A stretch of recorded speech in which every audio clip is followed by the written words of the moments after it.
Welcome to Real Estate Real World, where we talk to the movers, shakers, and leaders that are getting it done right now in the real estate industry and beyond.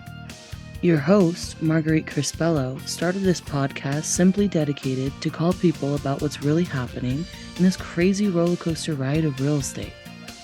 Be sure to subscribe on iTunes and stay up to date on the newest stuff by adding yourself to the list at www.realestaterealworld.com. Now your host, Marguerite Crespillo. Hello, everybody. It's Marguerite Crespillo, and I'm very happy to be here today for another fabulous episode of Real Estate Real World. Today, we have somebody who's very near and dear to my heart. I just adore him and his wife, and they're now 3 children.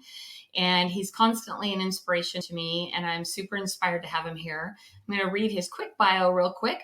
Asher is a professional with nearly 5 years of work experience as a real estate agent. His primary mission is to provide top-notch service to clients, emphasizing qualities like integrity, responsibility, attention to detail, honesty, efficiency, and accuracy.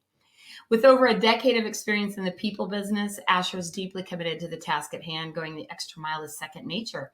And Asher eagerly anticipates the opportunity to assist and support the local community. Welcome, my friend Asher. How you doing, Marguerite? I'm good. I'm so happy you're here. How are you? Oh, I'm here. I'm alive. I'm grateful for everything that's happening, and life is happening for me.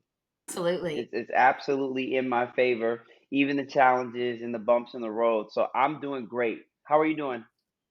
I'm doing good. And so just for our audience out there, Asher, as I mentioned, has 3 babies, and you have your newest son born. When was he born? And unfortunately, he's had some complications where he's still in the NICU in the hospital. You haven't brought him home just yet. He's doing better. We still got a little ways to go, and he'll be home very soon.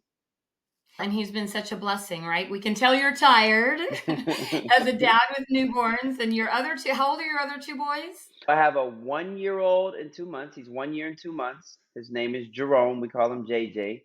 And then I also have a 4-year-old, and his name is Juju, and his name is really Asher Jr. Oh, they're such special little boys. Oh my goodness.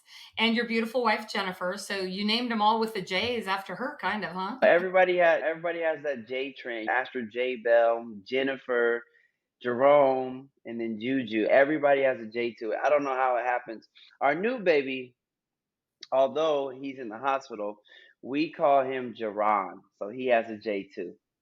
Oh, so we have the J's in our family. My husband, Joe. So we have Jessica, Joey Jr. Then we have Philip. He's the standout. Then we have Jordan, Jacob, and John. So yeah, they're all J's except for Philip. Wow. We told him he's the most special one. That's why he got a different name. He has a different version, but that's the story I tell. So there you go. That's funny. So Asher, what I love is that I've gone back and I've watched some of your YouTube videos and some of the stuff, and you have history. You were a rapper or have done rap music, right? Yeah. Uh-huh. Mm-hmm. Yes. I don't know a whole lot about rap music. Not my well, I'm not going to say it's not my generation. I was from the disco generation. Okay. So a little bit before rap, right? But I have a good friend named Al, and he did some work with Suge Knight and some of these others. And then my kids are always trying to correct me. They're like, Mom, none of that's right. So tell us, give me a little bit about your background. Tell our audience a little bit about your background and what brought you here today. All right. First and foremost, I just want to say thank you for having me, and thank you for putting on this podcast. I think it's really good what you're doing for the real estate community, and also those who are just interested in what's going on in the community by getting in touch with agents where they're at in life and in business, and giving us the platform to share our stories. So I want to thank you first and foremost. Well, thank you. So giving a little background about me. All right. I'll try to be as condensed as possible. I'm originally from Hayward, from the Bay Area. I moved to the Central Valley, Tracy, California, 2001, and went to middle school there and when I turned 11, I picked up skateboarding. That's a very important fun fact about me is I've skateboarded since I was Yeah, my 11 years my old. boys skateboard. What is that, 22 years or some odd years that I've been on a skateboard and I can still skateboard today? Yes, it's true. So started getting into skateboarding, and I also was running track when I came to Tracy. That was something that a sport that my mom had put me in. 2005, we moved to Manteca, which is where I reside today, and I graduated high school in Manteca, California. And I also have five brothers. One, two, three, four brothers that moved with us to Manteca, and then another one that ended up moving out on his own. He's much older, and he moved up to Oregon. So I've got five siblings, and we moved to Manteca in 2005, graduate high school, get into the work world, begin working in warehouses, but always an athlete. So always like to be physical, always been in the gym. And I picked up rapping in high school. It was my junior year where there was all this freestyle Fridays. If anybody watching this podcast has ever watched Freestyle Fridays on BET, it was a big Oh my, deal. It was a yeah. face off, right? Where they would freestyle. They wouldn't have a pen and a piece of paper. And then they had a show also where they call him Big Tigger. He had a show called The Basement where they would also Wow. where rappers would come in and rap. And if you've ever watched BET, people idolize these people because they would get in there and off the top of their head they would just start rapping, and some of them were amazing. It was like, whoa. I did watch, just so you know, I used to love to watch BET, but I watched it back before you were ever born when they had Jackson 5 and the Commodores and all these guys on there that I still love to this day. But I know it was before you were born. So there you go. It's been Well, around a long time. BET's been around quite a while. I didn't watch the Commodores or Michael Jackson. It was more like Lil Wayne or Jadakiss or something like that. But I began to become infatuated with the rappers and the way that they were charismatic and the way that they said things and the way they carried themselves. I was like, this is cool. When I was 15, I remember we were just out at the lunch table and my buddy was banging on the table, just making a little makeshift beat. And I was like, I'm going to write a rap. And I just took out a pen and a pad and I just wrote some stuff down. Took me a minute, put some rhymes together. I was like, hey, I've got something. And all my friends were standing around. So he starts doing his little beat and I start rapping. And everybody's, oh my God, because it sounded cool. It actually rhymed. So that was, hey, you know what? I want to keep doing this. And ever since then, I continued to rap and I started getting in the studio and I started making songs. So I made music through my early 18, 19, all the way up until now, but there was just a shift in my content. So before I used to rap about what was cool, what I saw other people rapping about. And then once I started to step into my purpose, and, I gave my life to God and I've been a born again believer, I started, I now only make Christian rap. So when I rap, it's about how God saved me and my salvation and how we can do the same for others.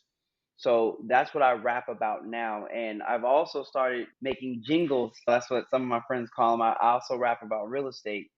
And I know that there's other rappers rapping about real estate now, but I remember I looked around and I was one of the first guys actually making good raps about real estate. At least I think so.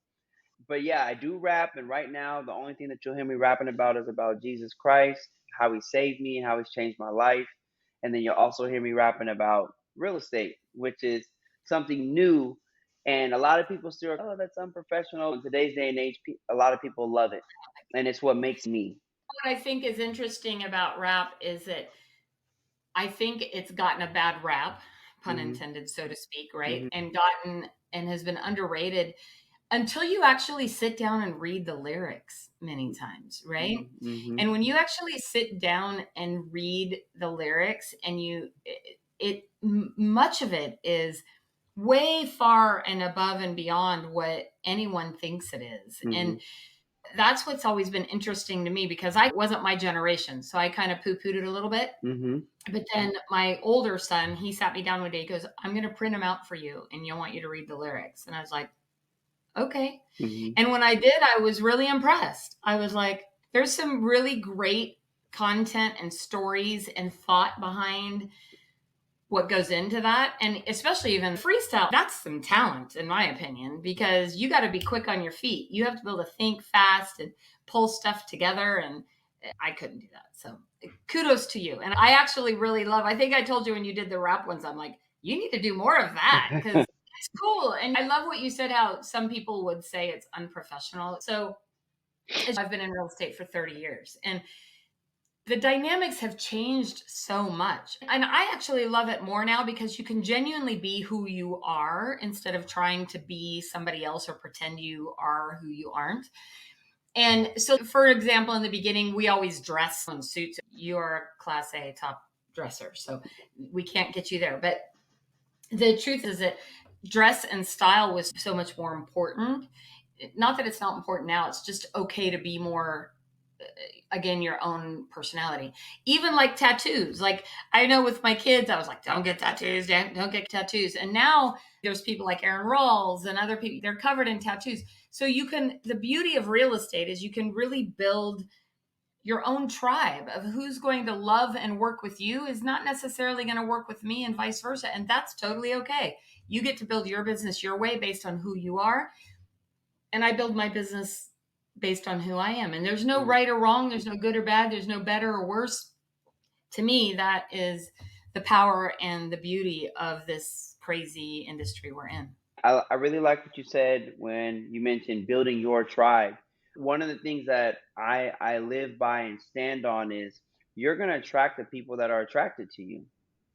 You're Right. not going to attract people that are not attracted to you, no matter what you do. If I put on a suit, if I dress a certain way, if I talked a certain way, and I did certain things, there are always going to be a group of people that wouldn't work with you for whatever their reasons are. And Right. there's going to be a group of people that say, wow, that was different, I really like that, or he stands out, or I've never heard that before, that was so cool, that was amazing, and he intertwined it with his business. Oh great, that was so catchy, that was a smart idea, that was creative. And then there's others who would just balk at it and say, oh, so unprofessional, that doesn't look good, I would never work with him. But no matter what, I'm building my tribe. I'm not even focused on those people that aren't attracted to me. And this business is about attraction.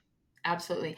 And, again, I think that it used to be maybe considered or thought of if you were different than the typical picture of a real estate agent that you weren't professional, right? Hmm. And I don't think that's true at all. I don't think it was true then, and I don't think that it's true now. And I love that that opportunity is there for people like you and me. I barely graduated high school by the skin of my teeth. So I don't have a college degree. I would have never made it. I probably would have made it in something, but the reality is that real estate has been a game changer and a life changer for me and my family. It's completely changed the trajectory of my life in so many ways. I can't even describe it.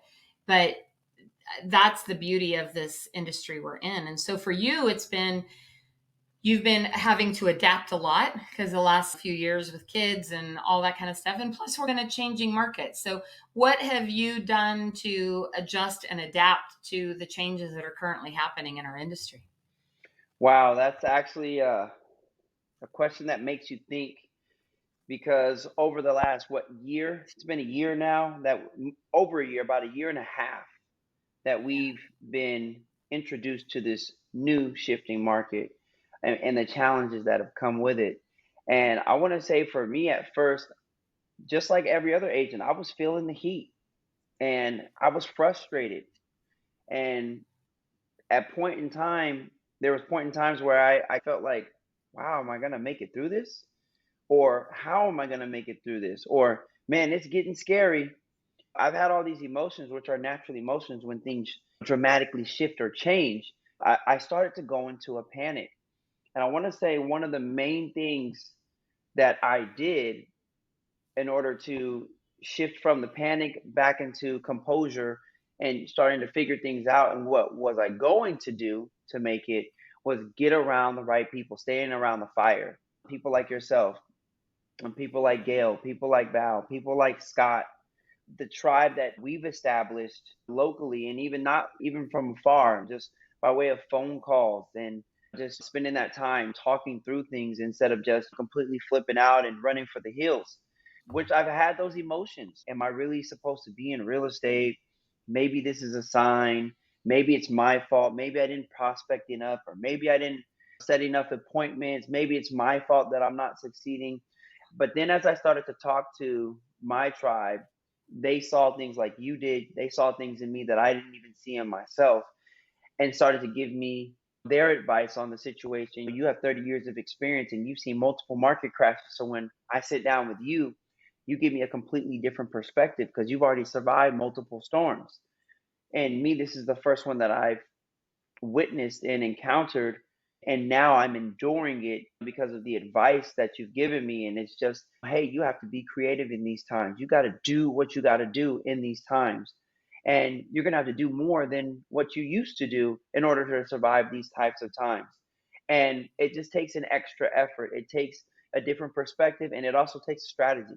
Like, you have to have a plan moving through any type of storm. How are you going to get around this? How are you going to get around that? How are you going to continue to stay relevant? How are you going to continue to build your brand? How are you going to continue to build your business? And for those who are building teams, how are you going to continue to build your team? These are all things that we had to go back to the drawing board on and look at different strategies. We had to change things up. So the main thing that I did, to give you a straightforward answer, is get around the right people and stay close to the fire. Brent Gove says one big fire, and there's still a big fire in the organization that we're in, EXP. And staying close to people is the number one thing that you can do. Staying close to the right people, positive people whose fire is burning very big. If you're getting cold, you need to get back close to the fire. You know, I love that so much because I personally know, as you mentioned, I've been 30 years and I've been through this a few times. And the the easy thing to do is to bury your head in the sand and exclude yourself and feel like you're the only one, right? You end up going within and thinking nobody else, I'm the only one. I must be a, loser, or I must not be doing what I need to be doing, or maybe this isn't for me. It's really easy to go into that pity party zone, and we all do it. Like, nobody's exempt, right? We all go into that pity party zone. But to me, the best thing you can do, and you did it, and I've watched you do it, is to stay connected, is to reach out, to talk to somebody. And many people are intimidated or uncomfortable doing that because they're like, I don't want them to think I can't handle it, or I don't want them to think I'm not capable, or I don't know what I'm doing.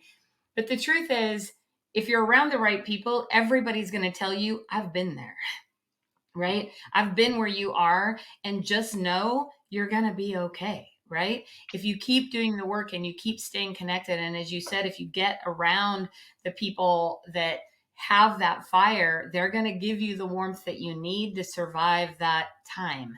And so many I see right now, there's such good timing for this conversation because I see so many people going through the same thing, right? And especially for you, you have a wife and 3 children. So men take things a little differently than women do, but for the most part. But to maybe you were feeling like you are not providing, or you're not capable of providing, or how am I going to take care of my family? These are all the things that start to go through your head. And did it not? How were you feeling during that part of it? Like I said, is I felt all of those emotions. I felt like quitting. I felt like I wasn't doing enough.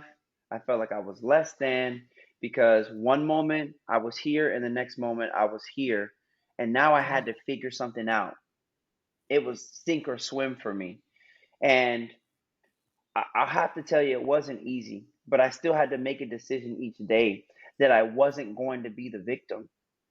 I had to make that internal decision that I wasn't going to let the external circumstances stop me from going the direction I was already headed. Once I had set foot on that path and embarked on the journey, I made a commitment. I set some goals, and I initially knew what I wanted to do. And just because the storm came and the winds came and the rain came and the clouds came, and it became distorted, I couldn't really see the vision. The vision was still there, but I had to keep pressing forward. I had to keep moving forward towards that mark in order to get past the clouds and the rain, because they didn't last forever. And although it's still not as clear as we'd like it to be, the vision is still there. The vision hasn't changed. So the mission hasn't changed. The only thing that had to change was my mindset, and I had to apply a new strategy and do some things differently. So as I'm working through this season, just as other agents are, I just made a decision that I'm not going to quit. I made up my mind. So powerful. And sometimes too, you have to get advice from a higher power. Like I remember in 2009, I'll never forget, it was the worst market in history. Everybody was losing their homes. It was a nightmare. And we were 30 days from losing our home. And I remember driving down the freeway doing one of those ugly cries, right? Like I'm in the car and I'm like doing the ugly cry and I'm praying at that moment. I'm like, God, I do not know what your plan is, but I need some help here.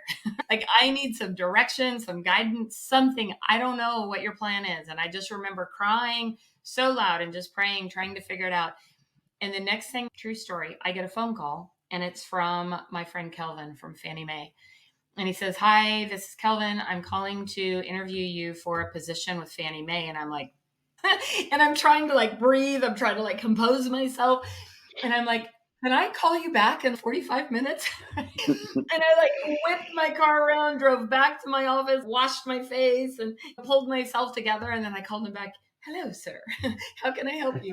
I had to have that kind of ugly cry moment where I'm like, I had to surrender, where you feel like you have to just let go and let God, so to Hmm. speak. And so, how has that been for you? What have you had that moment? Is my question, I I guess. I think I've had that moment multiple times. When I get in that place, as like I'm a faith-based person. So Yeah. when I get in that place, I go to God and I just say, "Hey God, I'm laying this all before you because you said that you're not going to put more on us than we can bear." And when we do get to a point where we're overwhelmed, that's when we need to look to our higher power, which for me is God, and say, Hey, God, how can I deal with this? Or just give me peace as I go through this. Help me to Right. have a peace of mind while I go through this because I still have to go through this. Because ultimately, going through a market like we're in, it's only going to strengthen the agents that make it. These agents are Very going to true. learn how to maneuver better, how to prospect. And they might have never thought of prospecting the way they're prospecting now if this hadn't have happened. And now they know that, hey, now I'm bulletproof. I've learned how to do this during these circumstances. What's going to happen when the circumstances improve? Then my business might double, triple, quadruple. This can be the best thing for those who stick in there and hang in there and don't throw in the towel because these challenges are building their character and they're also building their skill sets for those that are continuing to put their hands to the plow and make a decision to work through this. 100%. One of my favorite songs is a Garth Brooks song, right? Thank you for unanswered prayers. Thank God for unanswered prayers. Mm. And when I remember in that moment, like thinking the same thing, I don't know what the plan is. Maybe I need to go a different direction, or maybe I need to start looking. And I used to always think, I'm going to go get a job at Taco Bell where I don't have any stress. I don't have to think about anything. Maybe I can get a regular paycheck. And then I start thinking, I go, I bet the workers at Taco Bell have some stress too, right? Mm. But we have to figure out a supplement program or figure out a way. I remember in 2008 starting to do BPOs, and I've talked about that before on this podcast. Of BPOs came out and they were paying $50 to do a BPO, and people are like, I'm not doing a BPO for $50, which is abbreviation for broker price opinion, which is a mini appraisal the banks did back in the day. And I was like, girl, that's milk money for my kids. Like, I have kids. I need to feed my kids. And what I want people to know is that's okay, right? It's okay if you have to do something on the side or in between, or find a way to do things that can help you survive so you can follow your dream, right? Right. What are your thoughts? That was one of the things that I guess bugged me the most is I had to make a decision of what I was going to do to supplement my income as my savings began to go down and down and down. I said, I've got three kids. And although I'm still putting in the work, I'm doing the right things, it's not turning over quick enough. And I don't Right. have anybody to fall back on. It's just me. I'm the sole provider for the household. So I ended up having to get a job. Right now I'm still selling cars at a car dealership, which kind of really takes up more time than I want to give. But one of the a beautiful thing about my relationship with my wife is also licensed. So we tag team all of our tasks and obligations. If I can't do something, she's there.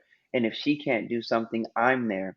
So the time that I'm spending making sure that we have benefits for our family and we have a paycheck to fill in the gap, Jennifer is still able to do all the other things that we need done to continue to grow our business and to develop a baseline to where we can get back to a level where we can step away from me having to give my time away for someone else and put it back into my business. So I honestly think that it's something that needed to happen because it's going to strengthen me. This is all going to teach me a lesson and say, all right, what can we do so that I never have to go back to a job or to an employer for supplemented income? And me, Marguerite, we've talked about this multiple times. You mentioned to me in our company, EXP, we don't just get paid to sell real estate. We get paid to build and invite people into this amazing company with amazing benefits. And that's something that me and Jennifer are starting to put into action because we realize, wow, if we built our organization out to a certain level to where it would never be less than this amount per month, I would never have to fall back on an employer because I built a second stream of income that the company allows me to do, which is just mind blowing. I said, wow, Eureka, this needed to happen because now moving forward, I'll have two options.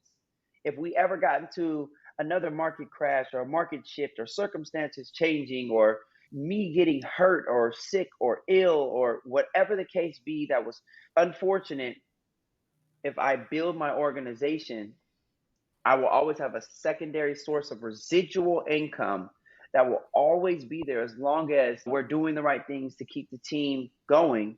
Or if I don't do that, if I don't build my organization, I'll end up right back where I'm at. And I know I don't want to be here. What's interesting, what came into my head as you were saying that is that, again, looking back through my life, is I now realize that some of the most impactful and critical decisions that have happened and been a part of my life have come during a time when I was most humbled. Meaning, we don't really evaluate or look at things seriously or closely many times, even though people are telling us we're getting all this input from everybody. But when we're on top of the mountain, we're like, hey, I'm good. I'm good. I don't need to hear all that. We're not as open and willing to listen Mhm. to people until we've been humbled. And everybody gets humbled at some point in their life. I don't care who you are. You talk to any successful people, and every single one of them will tell you, oh, yeah. That's when clarity came to me, is when I had that time in my life where I became humbled. And humbled can mean a lot of different things. It can mean stressful times in your life or life challenges or whatever that is. It can people who've had to file bankruptcy or people who've lost everything. Many times I always say this, I said, God starts by tapping you here. And if you don't listen, he hits you a little harder. And if you don't listen, he hits you a little harder. And pretty soon he gives you a big old brick in the face. And you're like, oh, okay, All I can right, hear you now. I'm listening. I can hear you now, right? I want to first say that I'm incredibly proud of you and what you've done and what you've accomplished. And I only know this is just the tip of the iceberg for you and where you're going. And I know you probably can't see that right now, but what I can tell you is that those of us who love you and adore you and care about you and your family, we can all see it. I appreciate that. And this is just a testament of being around the right people. The way that you pour into me when I feel empty. This is why I feel God has ordained these types of relationships because He knows that you guys can add the fuel when I'm running out of gas. You guys have Yeah. more gas in your tanks because you've been doing it longer and you have the experience. I just want to tell you that I really appreciate you once again. I can't say it enough. We can edify each other the entire time. We can just do a podcast and just edify each other, but really, it means a lot, especially in times like this where we get in our own heads and we get in our own way and we start to talk to ourselves with negative self-talk. I'm not good enough and I failed and I messed up and I can't fix this, I'll never come back from this. I've had these types of conversations in my mind, but then again, staying around that fire and continuing to build my relationship with God, it those things get corrected by the doctrine and by the principles that are come from the Bible. Is you got to watch the words that you speak. The power of life and death is in the tongue. So the things that we say and we think about, we begin to manifest these things, because anything we think about, we can truly go out and accomplish. 100%. 100%. As we wrap up today, I just want to ask you, what is next for you? What is it you're working on, and what are you excited about? What is bringing that fire back into you? What's bringing that fire back into me is being able to rebuild and rebuild on a firm foundation. I feel like I built quickly, and there were certain things that I didn't really pay too much attention to. And one of the main things that I'm focused on is building my organization with EXP, because I know that if I help other people the way that you've helped me, we're now building this chain. It's like everyone holding hands. I don't know if you've seen that picture where the children are holding hands and they wrap all the way around the globe. I feel that's how EXP is connected, and I want to continue to lock arms with other people, like-minded individuals that are looking to grow and find that sustainability that can take care of their family and that can be passed down from generation to generation.